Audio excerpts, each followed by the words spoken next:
Hey Phil. Afternoon, Alex. How you going? I'm excellent, thank you. Yourself? Not too bad. Well, a busy morning this morning, Phil. Sorry I'm a bit late You're today. always busy, Iceman. I know, it's the way it is these days.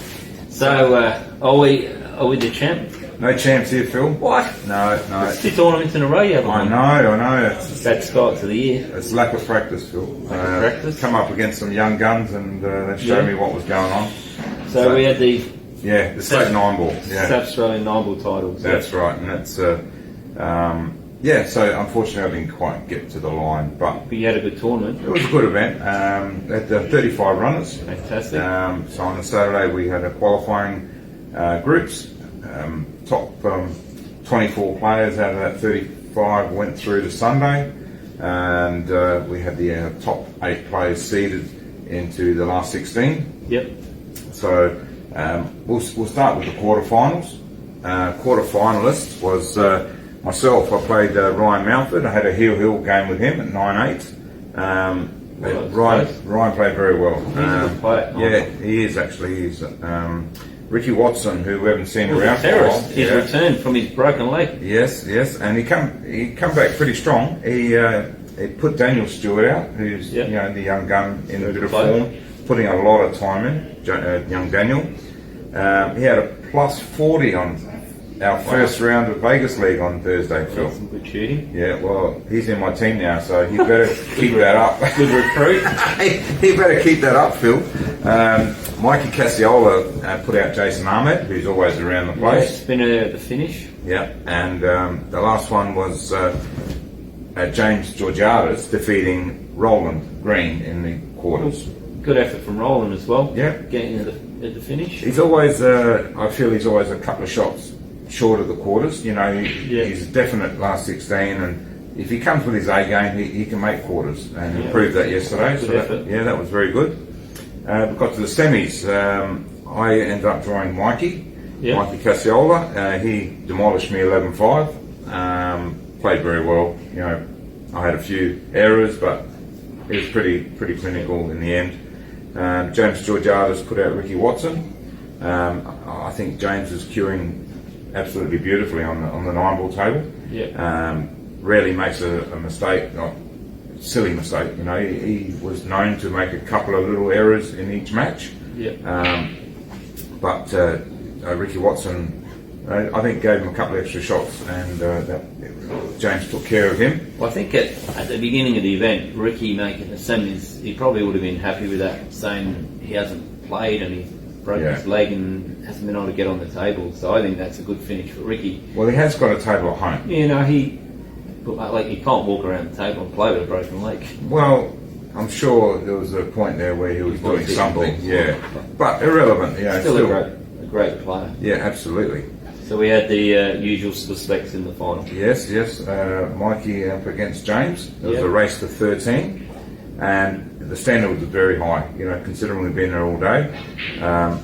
James ended up being the eventual winner. Fantastic. Winning 13-11. So James finally got the monkey off his back. Well, he's won a tournament, so now let's see. Watch out, everybody. Well, that's right. It normally takes the first one to have a bit of belief in yourself, then away you go. So who knows what's to come. Matured a bit, a bit more experience. So we had the finals from the state snooker and the semi-finals in Ricky from the state snooker. Well, that's right. And Mikey beat James in the final of the snooker. Yeah. So I don't know if that would have been going through his head. Like, he's probably thinking, I've got to beat him this time. I'm going to get him.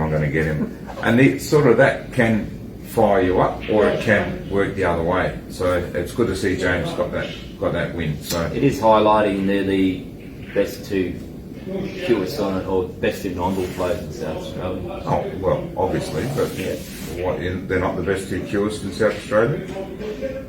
Well, they're definitely up there. Well, they made the final of the state snooker and the 9-ball, but they can only play 9-ball. They can't play snooker. No, I'm not disputing that. Well, I don't know what you're disputing. I'm just talking about playing 9-ball. Well, they're proving to be the best 2. I mean, they're in the best. They're in the top 3 or 4 in Australia anyway. Well, I'm talking the state. Now you've just gone Australia. So you're questioning the state, and now you've gone to Australia. Alex, that's how strong we are in South Australia. What are you talking about?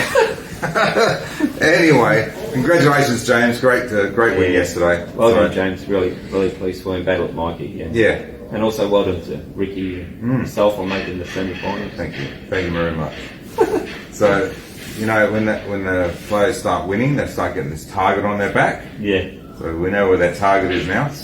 Fairly and squarely on Jimbo. That's it. So look out, James. Yeah, well, Mikey's been wearing that target for a while. He has. So, he has. Anyway, good on you, well done. No worries. What do you got there, Phil? Well, I've got the City of Adelaide, Alec. They had their finals last week. Oh, yeah. And it was the Crown and Anchor who played Empire Normal in the final. Had a chat with Shane recently, came in, filled me in on all the information. He told me it was a good final, but the Crown and Anchor, too strong, got over Empire Normal. They beat them by 44 points. They gave them a big start too, I think. I heard, yeah. I think they've won it several times before. Okay, right. But yeah, so well done to the Crown and Anchor for winning the City of Adelaide Tuesday night league. Won $1,000. Wow. Money's flying around at the moment, Alex. And in the minor final, it was an all-Empire affair, so you probably know them, Alex. It was one more game in the Empire Spaceballs. Yep. With the Empire, one more game, got up by 12 points. That would have been a close one. Yeah, for sure. And they've got their other finals this Wednesday, which is St. Giorgio Gold versus the Crown and Scepter, and the All-Stars versus the Milers too. So that's the major finals. And the minor finals is the Q Breakers versus Milers 1, and the Vikings versus the Land of Promise lopsided team. So got their finals coming up again. So Shane was pretty excited about last week and how good the final was and how well they did. So well done to all them teams that collected money. Seems like I'm the only one not collecting money these days, Alex. Yeah, but you're too busy, Phil, so... You know.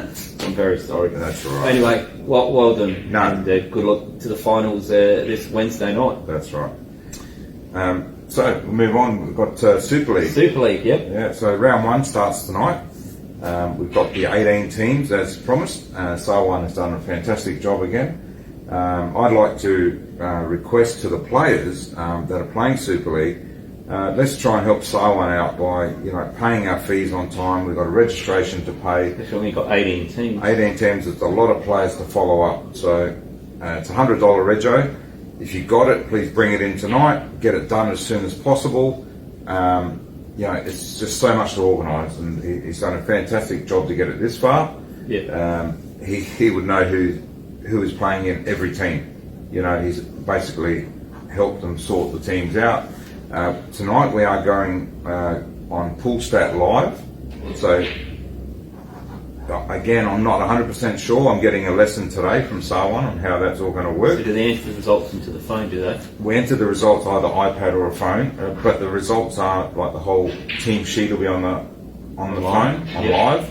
So you could go to probably Poolstat in South Australia, go to Super League, probably live scoring, and then pick a match that you want to have a look at, and you'll be able to see match by match, or as a result basically is won. So I can jump on tonight and have a look how you're travelling. Absolutely, Phil. Don't know why you waste your time, but anyway. You see how you and Jonesy are travelling? Yeah, no, well, that's going to be interesting for all the Super League players, captains to sort out, actually. So I think it's a step forward for the game, for the interest and advertising of the game. So I think that should be interesting. Should be good. No, that's brilliant. Yeah. So from that, I just want to remind the Super League players that our state team playoffs are chosen from the results from Super League. And of course, it's a long season, so we can't do full double round results. It would be the first round only. Okay. So we've got a home and away series, right? So with like 34 weeks, but the first 17 weeks are the ones that are going to count for your George Thomas trophies. No, George Thomas trophies the whole lot. Remember the qualifying. The qualifying for state teams. So just remember that. Don't start thinking, start practicing later in the year. But if you've got aspirations to make it a state team, they should have been listening to you, Alec. Well, that's right. They'd be red hot, ready to go. Yeah. You got your masters, you got your state juniors and state titles, all coming up. Another thing coming up at the end of the month is our state doubles. Yep. 27th and 28th of March. Last year's winners, Lyndall and Stacey Vine, beat myself and Mikey in the final. So we will be coming for them. Don't you worry about that, Lyndall. So that should be a bit of fun at the end of the month. So, and of course that's a free entry if you're a Super League player, because you paid $100. So that $100 entitles you to free entry. Is that a one-day event or two-day event? It's a 2-day event. It's a Saturday qualifying, then Sunday finals. Yeah. So that leaves you out, Phil. What's that? Well, you've got no time. No, that's true. And you can't play 8 ball anyway. So. Well, I'm expecting Noah to give me a call later on. So, so free entry for the players. So I think last year we had great numbers, around like 40 pairs or something. So hopefully we can do the same again. And what else? You got anything coming up, Phil? Well, what I'd like to go on, Alex, is we had our Championship League Snooker, which is our A-grade snooker. Yeah. We had 10 players competing this week, Alex, and you'll be happy to know that the Vines both got beat in the first round, Alex. I'm not happy about that. But in saying that, Stacey played John Quinlan, and John Quinlan has been playing very good snooker of late. He's won a few events, so he just got over the line 3-2 against Stacey. Lyndall played Tanarag. I don't think you know Tanarag that well, but Tanarag is a very, very good player. And Tanarag got Lyndall 4-1, but they did have a couple of black ball games, and Lyndall knocked in a 35 or 36 break in that match as well, which I think is awesome. Absolutely. From where she's at. Yep. Craig Hess beat Steve Murphy 4-1. Steve is a newcomer to the league. Played several years ago. I think he's going to struggle, but Craig's been around a long time, so he got up 4-1. Guy Taylor played Sujith, and Sujith won the Challenger League last year, so both Sujith and Tanarag got promoted from the other league. Right. And Sujith got over Guy 3-2. Yep. So excellent start for the two champions from the previous league. And the last match of the round, Alec, was last year's finalists, Peter Yudich and Ray Farley, with Ray Farley reversing the score, getting up 3-2 over Peter.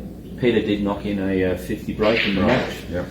So it was a good start to our Championship League snooker this week. And how did you go in that event? Well, Alex, it's the top 10 players in Adelaide, so I can't squeeze in there at this stage. Oh, sorry, Phil. It's okay, Alex, don't worry. I can live in the past. You're a funny guy, Alex. So that league started off well, and then we also had the Challenger League this week, of which a good friend of yours, after chatting to you for 10 hours on the way to Melbourne, Dave Limerick beat Ben Zalco 4-1.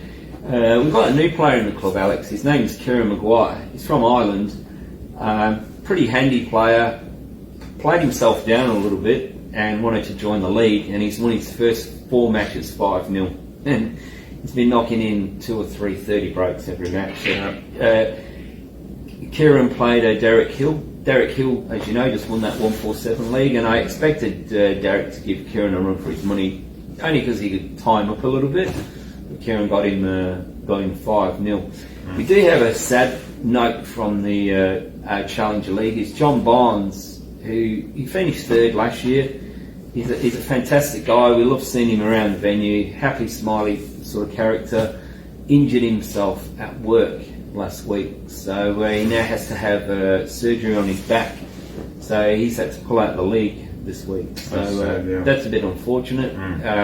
Just having him around the venues is good, because he's a really nice guy and a happy person. But he's injured his back and can't make it. So John, wish you all the best. Speedy recovery. Hope that back gets better soon. So anyway, that's the Challenger League, Alec. Beautiful. Also on the weekend we had the 147, which Lyndall didn't win it. You'd be pleased to know, Alec. Here I go again. Why would I be pleased to know that, Phil? Oh, you keep winding me up that she wins every week. But her husband won. So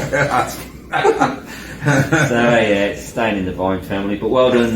Lyndall knocked in a 46 break. I hear they're trying to get like a 6-pack of They're getting the whole collection. The 6-pack, Maybe they're just brought in the handicap system. You win this week, I'll win next week. But Stacey played very well, made a few 50 breaks. Very good. 46 break. And yep. essentially, obviously, is planning on trying to win the Australian snooker. If Lyndall's making 30, 40 breaks, she will win the Australian snooker, let alone try and win it, Alex. Yeah, So that's 46 break is very good at any standard in our competition. Yeah. So Lyndall making a 46 in competition is awesome. No, very good. So well done there. Yeah. And last but not least, we had I got some results from Thursday night Snooker League, Alec, where the Cavs defeated the Warriors 8-6. Double triple defeated Empire 11-4. We've got an Empire team, Alec. And OnQ lost 6-8 to the Speedsters, which is the Weber combination.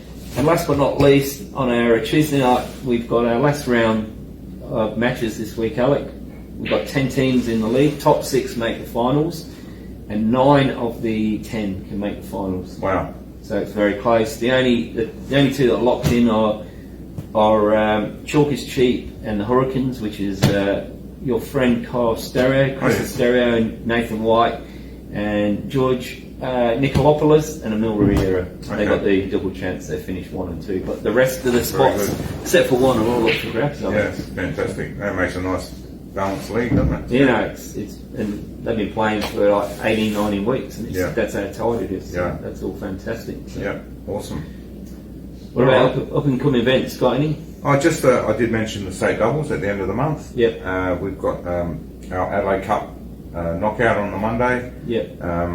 Public holiday, of course, so as usual, opens at 12 o'clock at Empire. Tournament starts at 1, $15 entry, double elimination on the 8-ball table, so that should be a good day as per normal. Other than that, for this month, no. Okay, well, we've also got a knockout, well, it won't be a knockout, Alex, it'll be a 147 competition, which we also run on the Australia. It was the Queen's birthday before, wasn't it? Now it's the Adelaide Cup day. No, Queen's birthday's always been June, but it's Adelaide Cup day. Adelaide Cup. Okay, well, we still March. Yeah. So, all right. And that's what time does that start? 1 o'clock. No, that'll start at 11 o'clock. 11. Yeah. Okay. There you go. And it's $20 entry. 20 entry, and it'll be a 147 format. Yep. All right. Awesome. And, so you'll be in that one. Well, maybe. I'm going to play and win it now, Alex. Yeah, of course you are. It's like you. If there's a tournament at your venue, you can get in there and play in it. Of course you can. Yeah, so there's a big chance I'll be playing. Right? I'll be looking for the results. You check the results. All right, we can have a review on that one. Awesome. But overnight, just before we go, Alec, overnight they had the Kazoo Championship Players Tournament in the UK. It's been playing all this week. Final was John Higgins and Ronnie O'Sullivan, and John Higgins got a 10-3 in the final 8. And not only that, Higgins was on complete fire. He only dropped 4 frames for the entire tournament. That's amazing. And not only that, he lost 3 in the final and dropped 4 for the tournament. Yeah. And in the quarterfinals, he played Selby and dropped 7 points. Wow. In 6 frames. He had like 4 centuries and 80 and a 70. That's just amazing. That's standard in that class, you know. They said it was as close to perfect that you could play. Wow. The way he played on Selby. Yeah. And to beat Selby 6-0, Kieran Wilson in the semis 6-1, and to beat Ronnie 10-3 in the final. He wouldn't have missed more than a dozen balls for the tournament. What is that? How do you do that? And Alex, he's 46. 46 and still demolishing the competition. Wow. So there's still plenty of time for it, Alex. Oh yeah, for us, okay. Sure. And do we have a birthday today? Yeah, Nathan Nemz. Nathan Neems, Ziggity dog. Yeah. Well, happy birthday, Nathan. Haven't seen you in a while, but have a fantastic birthday. Did he play on the weekend? He did. He did. Yeah, he celebrated a bit too early, I think. Tiffany, well, you didn't mention him in the quarterfinals. No. I would have had him up there in the top 4, so maybe he must have partied too hard on the weekend. He was working. He worked late. But he had to work. Yeah, he worked late. Jeez. Worked the night shift, so it's never easy. Welcome to the real world. Yeah, I know. It's not good, is it? But anyway, Nathan, have a fantastic birthday. Yep, all the best. And until next week, Alec. See you later, mate. It's always a pleasure. All good. See you, buddy. See you, mate.